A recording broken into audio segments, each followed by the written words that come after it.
Hello everyone, स्वागत है आपका हमारे प्यारे से चैनल बहन्स पढ़ाई में। मेरा नाम है शिखा और आज हम करेंगे अपना most funniest and most interesting सा चैप्टर जिसका नाम है the book that saved the earth.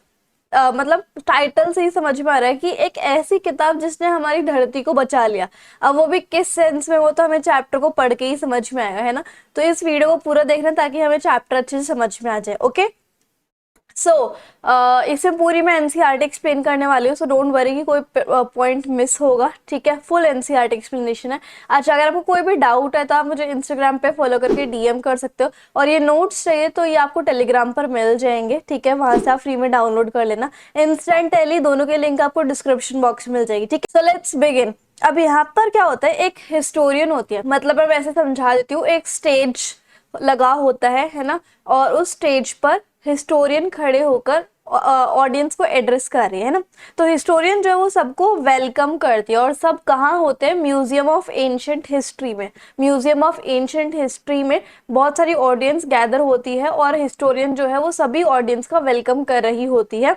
और वो सबसे पहले अपने डिपार्टमेंट को, जिस डिपार्टमेंट में वो काम करती है ना, उसको इंट्रोड्यूस करती है, और वो बताती है कि ये जो हमारा एंशंट हिस्ट्री का डिपार्टमेंट है ना, इसमें आपको बहुत पुरानी चीजें देखने को मिल जाएंगी जो कि अभी बहुत अच्छी हालत में है, और बहुत पुरानी पुरानी चीजें देखने को मिलेंगी जो कि 20th सेंचुरी की है। जैसे जैसे अभी हम कह रहे हैं कि हम 21st सेंचुरी में, तो ये कह रही है कि हम 20th सेंचुरी की पुरानी पुरानी और अच्छी अच्छी चीजें देखेंगे, है ना। और वो एक चीज, वो फिर कुछ 20th सेंचुरी के बारे में एक्सप्लेन करती है।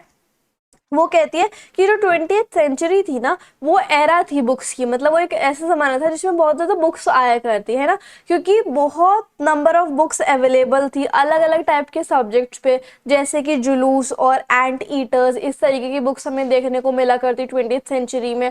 और the book that resolve the query of when, where and how to do many things, और ऐसी भी बुक्स हुआ करती 20th सेंचुरी में जो एक गुत्थी सुलझाती थी कि हमें कब, कैसे और कहाँ पर कौन सी चीजें करनी चाहिए। तो ऐसी ऐसी बुक्स हमें 20th सेंचुरी में देखने के लिए मिला करती है। ऐसे वो अपने ऑडियंस को बता रही होती है म्यूजियम में स्टेज पे खड़े होके। ठीक है, कौन, historian. Okay, they described about various other topics, उन्होंने बहुत सारे टॉपिक्स और बताए, और उन्होंने बोला कि एक चीज जो मैंने इतनी सारी गाथा गाई है उनमें से एक चीज बहुत अनबिलीवेबल है। वो अनबिलीवेबल चीज क्या है कि एक ऐसी किताब थी 20th सेंचुरी में जिसने हमारी अर्थ को बचा लिया था। किससे बचा लिया था? By the attacks of resident of Mars, की मार्स प्लैनेट पे जो लोग रहते हैं उनके अटैक से अर्थ को किसने बचाया था? एक बुक ने बचाया था, है ना। और वो बुक ऐसी नहीं थी कि कोई इंफॉर्मेशन वाली बुक हो, वो तो बस एक राइमिंग बुक थी, या फिर राइम वाली पोएम्स वाली बुक थी जिसका नाम क्या था? मदर गूज। ठीक है, तो इस तरीके से होता है। अब हिस्टोरियन कहती है कि ये जो अटैक है वो प्लान कब हुआ था? 2040 में। तो यानी कि ये बात जो है वो फ्यूचरिस्टिक, ये जो स्टोरी है वो एक फ्यूचरिस्टिक है ना। और एट प्रेजेंट जो माँ बाप होते हैं वो अपने बच्चों को यही बताते हैं कि ऐसा कुछ भी नहीं हुआ था कि मार्स के लोग अर्थ के ऊपर अटैक करने का प्लान कर रहे थे। वो तो ऐसा कुछ भी नहीं था। और एक राइमिंग बुक में कैसे, राइमिंग बुक कैसे बचा सकती है इस अटैक को इस तरीके से? अगर कुछ ऐसा हुआ भी होता तो उस बुक में एटलीस्ट रॉकेट, मिसाइल या कुछ तो लिखा होता। और पेरेंट्स कहते कि अगर कुछ ऐसा हुआ भी होता, अटैक वटैक, तो उस बुक में कुछ रॉकेट्स, मिसाइल या कुछ तो ऐसा होता, बट वो तो एक सिंपल सी राइमिंग बुक है तो ऐसा कुछ भी नहीं होता। तो हिस्टोरियन अपनी इस बात को प्रूफ करने के लिए ये कहती है, वो अपना प्रोजेक्टर जो है वो टर्न करती है। प्रोजेक्टर पता है ना, जैसे आपके स्कूल में स्मार्ट बोर्ड्स होते हैं उसके ऊपर वो प्रोजेक्टर टंगा रहता है दीवार, छत पे, वही वाला वो ऑन करती है। And she mentions at as historiscope and urges the audience to look it into the details of the that day। और वो फिर अपना एक डिवाइस लगाते हैं जिसको क्या बोलते हैं? हिस्टोरिस्कोप। और वो ऑडियंस को प्लीज करते हैं, रिक्वेस्ट करते हैं कि आप खुद देख लो कि उस दिन हुआ क्या था, और मैं जो कह रही हूँ कि अटैक हुआ था वो सच है, इस तरीके से। तो अब स्पॉटलाइट जो है वो एक क्रिएटर की तरफ मूव करती है, और उस क्रिएटर का नाम क्या होता है? Think tank. अब ये ड्रामा चल रहा था पूरे स्टेज पे, ठीक है। तो एक थिंक टैंक जो कि मार्स के ऊपर एक एलियन था, उसके ऊपर स्पॉटलाइट पड़ती है, जैसे ड्रामा वगैरह में वो लाइट नहीं पड़ती जो प्ले कर रहा होता उसके ऊपर, ठीक है। जो कि एक बॉक्स पे बैठा होता है और उसके आर्म से फोल्ड हुए थे, ठीक है। अब वो क्रिएचर को डिस्क्राइब कर रहे होते हैं। क्रिएचर जो है यानी कि थिंक टैंक, वो एक अंडाकार शक्ल का है, अंडाकार उसका हेड है मतलब कि। और उसने क्लोथ्स कैसे पहने हुए हैं, सजे धजे, जिसके ऊपर स्टार्स और सर्कल्स बने हुए हैं। और उसके दिमाग के पीछे एक वुडन फ्रेम लगा हुआ है, जिसमें वो क्या पढ़ सकता है कि मार्स के जो स्पेस कंट्रोल हैं उसकी सारी चीजें वो पढ़ सकता है। मार्स का जो स्पेस कंट्रोल है उसकी सारी चीजें वो अपने हेड के पीछे वाले फ्रेम से पढ़ सकता है। And great and mighty think tank commander in chief, और उनका नाम क्या था, थिंक टैंक। वैसे वो बहुत ग्रेट और माइटी बोला जाता था उनको, और वो कमांडर इन चीफ थे मार्स के, है ना। अब कन्वर्सेशन स्टार्ट होती है, मतलब बातचीत स्टार्ट होती है किसके बीच में, थिंक टैंक जो कि एक एग शेप हेड क्रिएचर है, और उसका एक असिस्टेंट भी है। थिंक टैंक का एक असिस्टेंट भी है जिसका नाम क्या है, नूडल। नूडल एंटर करता है और वो अपने मालिक के आगे से सर झुकाता है रिस्पेक्ट के साथ, थिंक टैंक के आगे ही, और वो उनको एड्रेस करता है। नूडल उनको ग्रीट करता है, most intelligent and powerful creature in the space. अब थिंक टैंक तो थोड़ा चिड़चिड़ा हो जाता है और वो बोलता है कि तुम मुझे अच्छे से ग्रीट नहीं कर रहे हो। तो नूडल जो है वो अपनी स्टेटमेंट को दोबारा रिपीट करता है और वो कहता है कि आप ना तो सिर्फ सबसे इंटेलिजेंट हो बल्कि सब पूरे यूनिवर्स में, पहले वो पूरा स्पेस बोल रहा था ना, पूरे यूनिवर्स में सबसे ज्यादा पावरफुल क्रिएचर हो, है ना। और but also the master of planet Mars, और आप मार्स के भी प्लेनेट के, और आप मार्स प्लेनेट के भी मास्टर हो जिसके दो दो मून्स हैं। अब थिंक टैंक कहता है कि हाँ ये स्टेटमेंट थोड़ी ठीक है, उनको थोड़ी अपनी तारीफ सुनना अच्छा लगता है ना। अब वो थिंक टैंक अपने असिस्टेंट नूडल को कहते हैं कि तुम ना हमारे प्लेनेट के बीच में और एक फनी प्लेनेट के बीच में कम्युनिकेशन को एस्टैब्लिश करने की कोशिश करो। अब यहाँ पर नूडल उनको कहता है कि फनी प्लैनेट का नाम क्या था, अर्थ था, है ना। तो थिंक टैंक रिप्लाई करता है कि वैसे तो अर्थ इतना ज़्यादा इंपॉर्टेंट प्लेस नहीं है, तो इसलिए मैं मिरर को बुलाता हूँ। अब मिरर एक तीसरा एलियन होता है, उसको बुलाता है कि मैं मिरर से एडवाइस लेना चाहता हूँ कि हमें अर्थ यानी कि जो फनी प्लैनेट है उसके बीच में और हमारे प्लैनेट के बीच में कम्युनिकेशन एस्टैब्लिश करनी चाहिए या फिर नहीं। तो नूडल उसकी जो थिंक टैंक के कमांड होते हैं, ऑर्डर होता है, वो फुलफिल करते हैं और वो मिरर को थिंक टैंक के सामने ले आता है। अब जैसे ही मिरर थिंक टैंक के सामने आता है तो थिंक टैंक पूछता है कि बताओ सबसे ज्यादा फैंटास्टिक और सबसे ज्यादा वाइज क्रिएचर कौन है। तो मिरर जो है उनकी तरफ देख के बोलता है कि आप, लेकिन इस बात को बोलने के लिए मिरर थोड़ा सा टाइम लगा देता है। तो थिंक टैंक जो है उसको पीटते हैं, मतलब थोड़ा सा चट्टू लगा देते हैं और उससे बोलते हैं कि तुम ना जल्दी रिप्लाई करना अगली बार से, है ना। तो ही देन लुक्स इनटू इट, और वो जो है मिरर के अंदर अपने आप को देखने लग जाते हैं और वो कहते हैं जो मार्स वाले लोग होते हैं ना, मार्शियंस होते हैं, वो होते तो बड़े हैंडसम है, ऐसा थोड़े ना कि जो अर्थ पे ह्यूमन बींग्स रहते हैं उनकी तरह अगली है मार्स।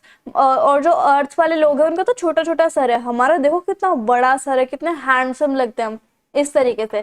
तो नूडल को डायरेक्ट करते हैं और कहते हैं कि तुम नूडल, तुम्हारा सर जो है छोटा है, तो मैं अगर अपना सर थोड़ा बड़ा करना है ना बैलून जैसा, तो तुम ब्रेन की एक्सरसाइज किया करो। तो नूडल जो है वो कहते हैं कि यस बॉस मैं करूंगा एक्सरसाइज। और after that think tank orders him, उसके बाद थिंक टैंक ऑर्डर करते हैं कि चलो तुम एक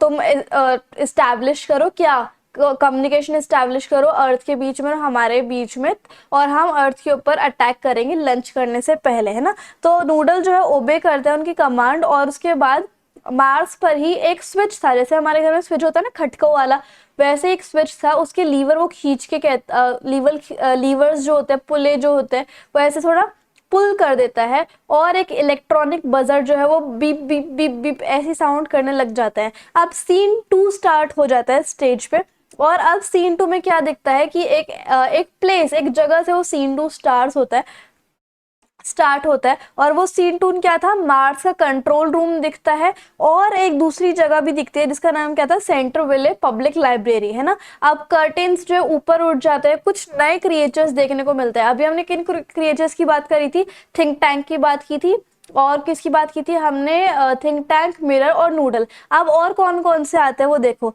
एक हमें देखते हैं कैप्टन ओमेगा जो ओपन कर रहे होते हैं और क्लोज कर रहे होते हैं ड्रॉर्स को। लाइब्रेरी का एक सीन दिखता है, वहां पर कैप्टन ओमेगा लाइब्रेरी के ड्रॉर्स खोल रहे होते हैं, बंद कर रहे होते हैं, बहुत सारी बुक्स देख रहे होते हैं। वो बहुत कंफ्यूज हो जाते हैं, उन्हें पता नहीं होता कि ऐसी जो चीजें होती है ना बुक्स कहते हैं, है ना। और वो कंफ्यूज हो जाते हैं कि इन ड्रॉर्स के अंदर ये क्या रखा हुआ है। और फिर एक और क्रिएचर होती है लेफ्टिनेंट लोटा, जो कि डेप्यूटी ऑफिसर होते हैं, वो लेफ्ट लाइब्रेरी के लेफ्ट साइड में बिजी होती है और वो भी बुक्स को देख रही होती है। और एक तीसरा और होता है सर्जेंट ओप, ठीक है, वो जो है वो लाइब्रेरी के राइट साइड में होता है और वो भी बुक्स को खोल रहा होता है, बंद कर रहा होता है, शफल करने में लगा हुआ होता है। तो नूडल जो है वो खुद को एडजस्ट कर रहा होता है लाइब्रेरी में और कहता है कि मैं इस जगह को थोड़ा क्लोजली देखता हूँ कि है क्या। तो थिंक टैंक जो है वो अपने बड़े बड़े गोगल्स यानी चश्मे लगा लेता है मार्स कंट्रोल रूम में बैठा बैठा, और वो सारी जगह देखता है कि ये लोग आखिर कर क्या रहे हैं, है ना। और he says that it appears if the crew has, और तो थिंक टैंक अपने आप से ही बात कर रहे होते हैं। वो कहते हैं कि शायद ऐसा हो सकता है कि सारे के सारे लोग जो है, सारे के सारे हमारे जो मार्स के एलियन है वो अर्थ में एंटर कर चुके हैं। और वो हैप्पी हो जाता है ये सब देख के कि हाँ सभी के सभी सेफली अर्थ पे पहुंच गए हैं। और अब मैं उनसे वॉइस कॉन्टैक्ट करने की कोशिश करूँगा। कौन? थिंक टैंक, ठीक है। तो न्यूडल्स जो है वो कांटेक्ट करने की कोशिश करता है, इस्टेब्लिश करता है कांटेक्ट को क्रू मेंबर्स के बीच में और थिंक टैंक के बीच में। वो इंक्वायर करते हैं कि ओमेगा क्या है हमारी लैंडिंग लोकेशन, कहाँ पर तुमने लैंड किया, थिंक टैंक पूछते हैं। सो ओमेगा जो है उनका आंसर देती हैं और कहते हैं कि हम जो है अर्थ पे सेफली पहुंच गए हैं, हम तीनों के तीनों अर्थ पे सेफली पहुंच गए, लेकिन हम अपनी लोकेशन का हमें कुछ पता नहीं है, कोई ऐसी स्क्वायर सी प्लेस है। तो लेफ्टिनेंट लोटा कहती है कि मुझे भी समझ में नहीं आ रहा कि ये कौन सी जगह है, और मैंने तो 2000 के आसपास कुछ स्ट्रेंज आइटम्स गिनने की कोशिश कर रही हूँ मैं। मुझे समझ नहीं आ रहा कि ये 2000 चीज़ें क्या हैं जो कि इस रूम में प्रेजेंट है। एक्चुअल में वो बुक्स होती हैं, लेकिन इन एलियंस को पता नहीं कि ऐसी दिखने वाली चीजें बुक्स होती हैं, ठीक है। सो ओप कहते हैं कि मुझे भी नहीं पता कि ये सारी आइटम्स क्या रखी हुई हैं। मैंने तो इवन सोलर सिस्टम में 7 गैलेक्सीज भी देख लिए, पर मुझे ऐसी आइटम कभी नहीं दिखी। मुझे ऐसा लग रहा है कि टोपी है सर पे, तो उन्होंने एक बुक को ऐसे खोला और अपने सर पे रख लिया, ठीक है। और वो कहते हैं कि शायद ही कोई सिलने का कुछ ऐसा हो। तो फाइनली ओमेगा जो है वो अपने हेड को ऐसे हिलाते हैं और वो कहते हैं कि हाँ ऐसा कुछ हो सकता है। बट थिंक टैंक, क्या आप हमें बता सकते हैं कि ये प्लेस कौन सी है और ये सारे आइटम्स कौन से हैं, ठीक है। तो ये कौन पूछता है? ओमेगा पूछता है, ठीक है। तो थिंक टैंक कहते हैं अरे ये तो बहुत आसान है ना। ओमेगा, वो कहते हैं थिंक टैंक ओमेगा को कि तुम ऐसा करो, इस आइटम को अपने हैंड में पकड़ो और फिर मैं देख के बताऊंगा ये क्या है। तो ओमेगा जो है वो अपने हाथों से पकड़ लेती है। ओमेगा लड़की होती है, ठीक है। तो ओमेगा अपने हाथों से उस आइटम को यानी कि उस बुक को पकड़ लेती है और वो कहता है कि थिंक टैंक कहते हैं कि अर्थिंग जो होते हैं, मतलब अर्थ के लोग जो होते हैं वो बड़े बिजी होते हैं खाने पीने में। तो शायद तुम किसी कैंटीन वगैरह या फिर किसी रिफ्रेशमेंट एरिया में आ गए हो, और शायद ये कुछ, ये जो तुमने हाथ में पकड़ा है ना ओमेगा, शायद ये कोई सैंडविच होगा जो कि, और वैसे भी अर्थ के लोग तो बहुत ठूसने में लगे रहते, तो जरूर कुछ ना कुछ खाने का होगा, सैंडविच होगा है कैसे ना। तो सारे के सारे बड़े सरप्राइजिंगली उस बुक्स को देखने लग जाते हैं और फुसफुसाने लग जाते हैं ये कैसा वर्ड है सैंडविच। तो थिंक टैंक कहते हैं कि सैंडविच भी ऐसा ही लगता है, उसमें 2 स्लाइसेस होती है ब्रेड की और उसके बीच में कुछ सॉर्ट ऑफ फिलिंग्स होती हैं, टमाटर की, प्याज की, इस तरीके से। सो ओमेगा कहते हैं कि हाँ सर जो है यानी कि थिंक टैंक जो है वो सही बोल रहे हैं। तो थिंक टैंक जो है वो ओमेगा को ऑर्डर कहते हैं कि चलो तुम खा के बताओ और कंफर्म करो कि ये सैंडविच ही है या नहीं। ओमेगा उसको गटकने की कोशिश करते हैं, लेकिन वो समझ नहीं पा रही होती कि मैं इस स्ट्रेंज चीज को खाऊं या नहीं खाऊं। तो थिंक टैंक उसको पसंद नहीं कर रहे होते हैं एंड उसके ऊपर क्वेश्चन करते हैं कि क्या तुम्हें मेरे ऊपर भरोसा नहीं है, मैं अगर कह रहा हूँ कि ये खाने की चीज़ है तो खाने की ही होगी, इस तरीके से। तो ओमेगा जो है वो थोड़ी चालबाजी करने की कोशिश करते हैं। वो सोचते हैं कि मैं लेफ्टिनेंट लोटा को पास कर देती हूँ ये बुक, और क्योंकि लेफ्टिनेंट लोटा ने ब्रेकफास्ट नहीं किया ना तो ये खा के देख लेगी। तो लोटा जो है उसकी तरफ बड़े हिचकिचाहट से देख रही होती है उस बुक को कि खाओ या नहीं खाओ, बट वो नहीं खा पा रही होती है ना। और उसके बाद वो क्या कहती है, तो लेफ्टिनेंट लोटा भी उस चीज को नहीं खाना चाहती, तो सर्गेंट ओप तक उसको शिफ्ट कर देती कि ओप खा लेगा, ठीक है। तो ओप जो उसको भी खाना नहीं चाहता, बट उसे अपने एल्डर्स का या फिर सीनियर्स का ऑर्डर तो मानना ही पड़ेगा, है ना।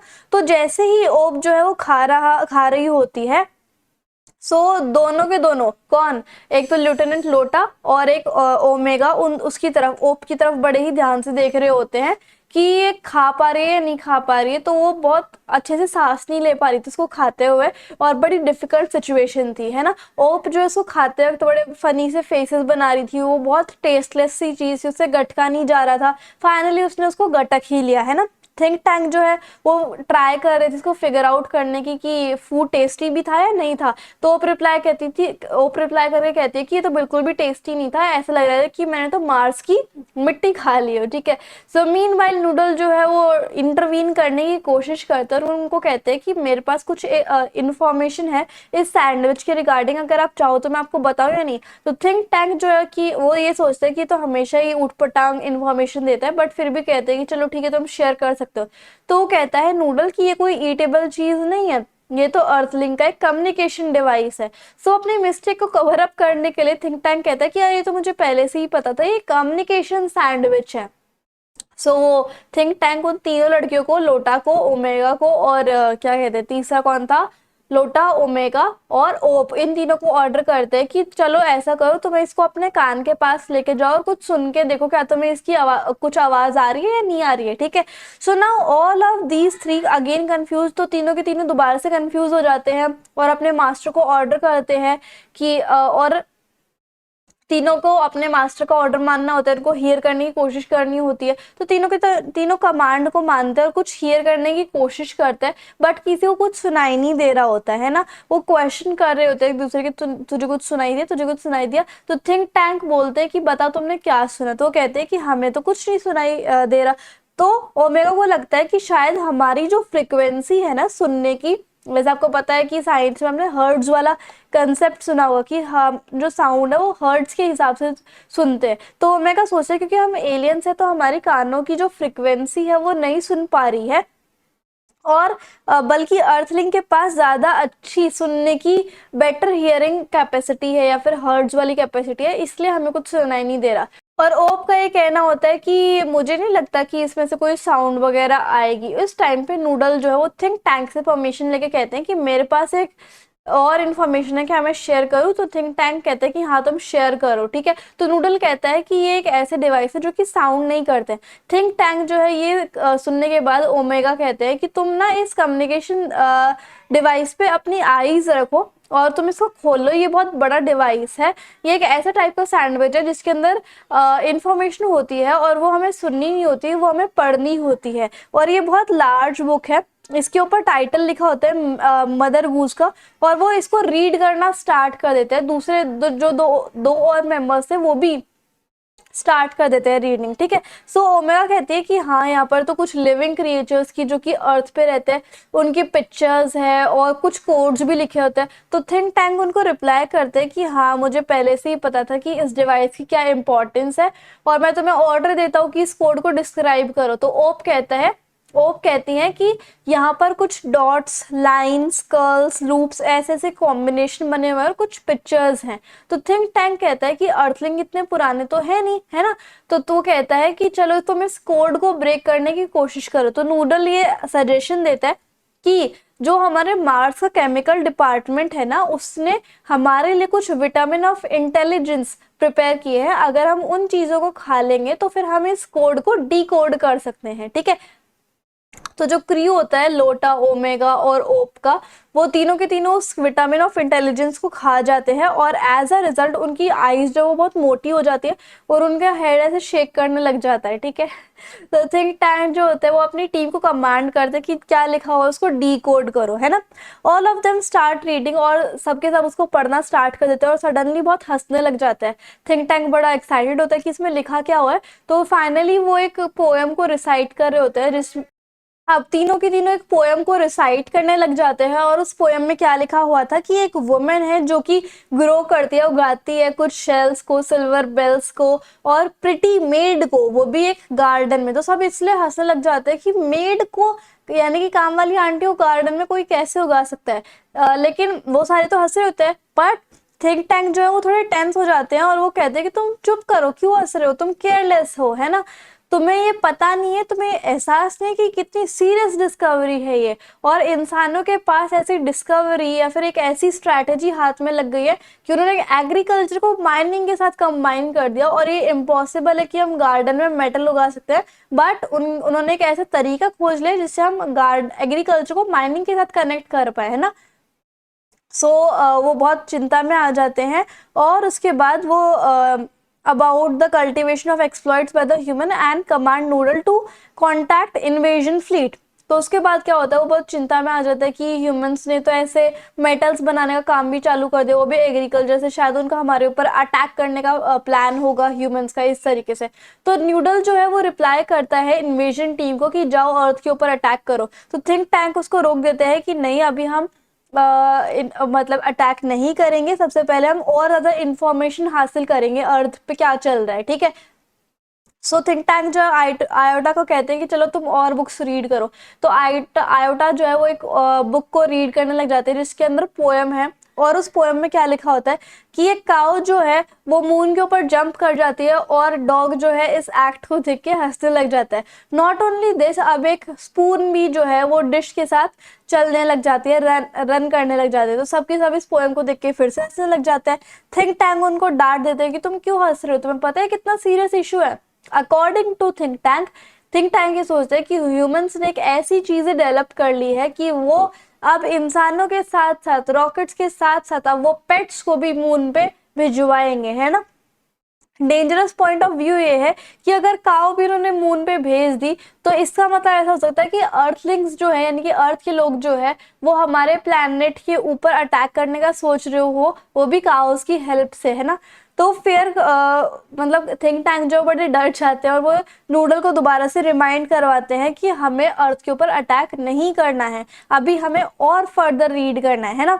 Now it was op that read the next poem. उसके बाद ओप जो है एक नेक्स्ट पोएम रीड करते हैं जिसका नाम क्या होता है, हम्टी डम्टी, और वो डिस्क्राइब करते हैं कि हम्टी डम्टी कैसे गिर गया। तो रीडर्स जो है वो हम्टी डम्टी की पिक्चर देख के बड़े शॉक हो जाते हैं और उनके माउथ से कोई वर्ड नहीं निकलता। थिंक टैंक पूछते हैं कि बताओ क्या मैटर है, तुम इतना चुप क्यों बैठ गए हो। तो वो कहते हैं, मतलब ऐसे बुक को टर्न करके, कि देखो इस इमेज को देखो, हम्टी टम्टी को।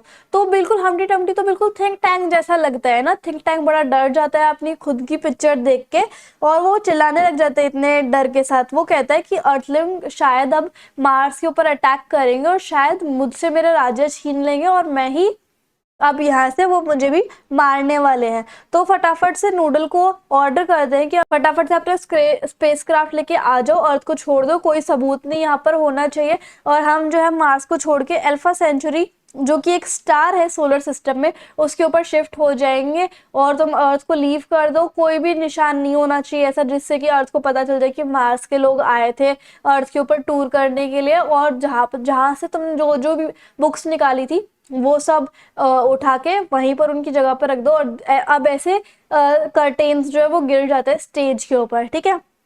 नाउ स्पॉटलाइट जो है दोबारा से हिस्टोरियन के ऊपर आ जाती है, वो स्माइल करती है और वो ये कहती है कि देखा आप सभी लोगों ने कि कैसे एक नर्सरी की राइमिंग बुक ने जिसका नाम मदर गूज था, उसने हमारे अर्थ को मार्स के अटैक से बचा लिया। अब वो अपनी ऑडियंस को बताते हैं कि अभी हम 25th सेंचुरी में है और अब हमारे मार्स के लोगों के साथ बहुत फ्रेंडली रिलेशंस है। मार्स जो है अब एक बहुत इंटेलिजेंट लीडर को, मतलब मार्स के ऊपर एक बहुत इंटेलिजेंट लीडर रूल करते हैं जिनका नाम क्या है, नूडल। अब नूडल जो है लीडर बन चुके हैं और ह्यूमन बींग्स की वजह से उनको समझ में आ गया कि कैसे रीड करते हैं, कैसे सैंडविच और बुक के बीच में डिफरेंस उनको पता चला।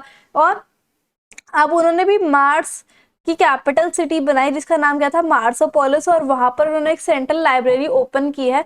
बट स्टिल एक ऐसी बुक थी जिनको ज्यादा प्रेफर नहीं करते। और बताओ उस बुक का क्या नाम था, ऑफ कोर्स मदर गूज, और कर्टेन वो गिर जाते हैं। फाइनली जो है वो हमारा चैप्टर भी इसी की तरह खत्म हो जाता है। आई होप आपको मेरे समझाने का तरीका और वीडियो काफी अच्छी लगी होगी। इंस्टाग्राम एंड टेलीग्राम पे जरूर फॉलो कर लेना। So if you like the video and the explanation then please like, share, comment and subscribe the channel. Thank you so much.